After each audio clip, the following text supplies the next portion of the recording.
Hey, internet. Okay, so client asked me, do I have any tips for keeping the elbow up without lifting my shoulder? Yes, I do.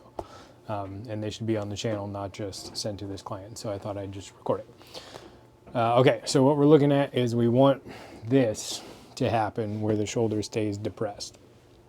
We do not want the shoulder to get elevated. When the shoulder gets elevated, so two things. We can just not put ourselves in the position where it happens, and we can increase our awareness of when and why it happens and fight it actively by activating something else. So the problem that happens here is when your throw doesn't stay centered, people tend to over recruit the shoulder and lift it up and end up here. It can also happen because your elbow orientation is wrong, and as you bend the elbow, it comes in too close to your body and the shoulder lifts up. So disc goes up, elbow goes down, shoulder goes up. Pretty classic swooping. So we want the shoulder nice and down and depressed, as far down as you can get it. The shoulder blade is pulling down the back. And we want the elbow as high as you can get it within reason. If you can get it here, that's great. It won't stay there when you throw hard. It'll probably come down to mid pec height. That's fine. But we want to think about keeping it up here on the shoulder level to kind of overtrain a little bit. So get used to that position. Get used to cranking your shoulder down into depression. Get used to lifting your elbow up. And then make sure that you can move your elbow, isolating your shoulder. So the shoulder stays down and depressed and the elbow can move up and down. You don't want this where they go together. So your elbow doesn't ever want to go up into your ear. You want to keep it down all the time. And your elbow should be able to move independently of that. So that's step one. Just make sure you have the range of motion and the awareness to be able to isolate shoulder movement from elbow movement. And there may be a mobility thing there. This may be hard. If that is the case, work on some flexibility. So now that we have this position, we need to convince your brain that it's okay for your elbow to stay there.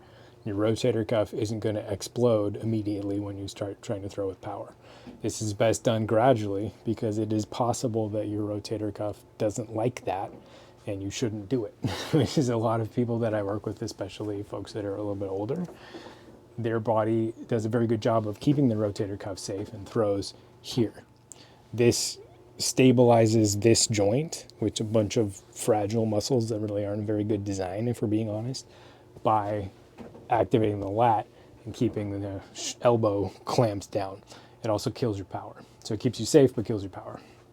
So if we can, if it's safe for your individual body, you want to be able to be up here and throw this way. So the best way to do that is go to the field, get a stack of putters. First, get familiar with this position. Make sure that you can do it. Get a stack of putters, get on a hyzer lean. Focus only on keeping the shoulder down and the elbow up. That is your goal.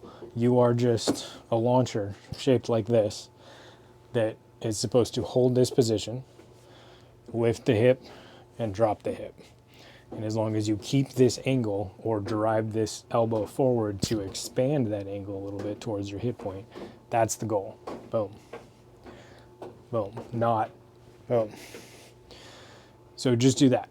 Don't care where the disc goes. Don't care how far the disc goes. If it goes 50 feet, that's great. Just focus on this. So the trebuchet drill also can help here, which I blatantly stole without intention from Luke Ghost. He has a video that's literally exactly the same thing that I came up with on my own. So if he did it, it's got to be good, in my opinion. So do this trebuchet drill, and it helps you keep your elbow in the right position, which can help you keep your shoulder in the right position. So this is the goal, is you're just connecting this to the bicep, and when you turn, when you drop the hip, it drives the elbow forward. That's the only goal. As soon as you add a goal of, oh, I'm going to throw this piece of plastic far, then you go back into the old habit that we're trying to avoid. So do it slow enough and low enough power that you cannot mess it up. Do 10 reps in a row of keeping this down, keeping this up, boom. Boom. When you can do 10 and they're perfect, and you can film them and they're all perfect, then add 20 feet of power and film again. Make sure that you're not creeping into that old motor pattern, and then just continually add power. The key is to do a high volume of reps at low power. That's the best way to change your muscle memory. As soon as you dip into high power, your old muscle memory is going to come back, or it's much more likely to. So that's my little progression for helping with elbow shrug. Elbow shrug, elbow shrug, shoulder shrug. We're shrugging this, not that. Another thing that can help is get a kind of heavy hammer. This one probably weighs a couple pounds, and just swing it. This is pretty informative. Having a little bit more weight to swing your arm for you makes it a lot easier to just relax and feel where your arm wants to go. When I'm doing this, everything's loose, my shoulder is loose, there's no reason to get into that. This is only when you're trying to throw hard does this come out. Another thing to be aware of is the more you get used to staying centered, the more that will go away. Because if my lean in my setup is not centered, I'm going to come forward into my hit point, and then I'm going to come forward too far, and I'm going to have to over-recruit this shoulder. It's just the way that our brains work.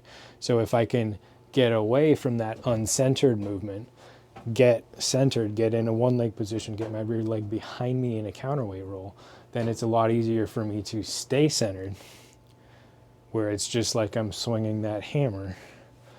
I'm just hanging out and swinging my whip arm around. There's no reason for me to over-recruit and get into a funky motor pattern. So there's a little bit on how to fight shoulder shrug and do so from the ground up progressively. So I hope that's helpful, and good luck. If you want more individualized coaching, go and check out the Patreon. I've got plenty of space on there for folks to sign up. Also, go check out my link down below, and you can get 15% off of anything you want from, oh, I can't even remember their name. I'm a bad ambassador. What are they called? It's on the bags. It's not. Can't remember. Oh, no, it's on this one. It's on my patch. Okay, here we go. It's this one. Upper Park Disc Golf. Bam.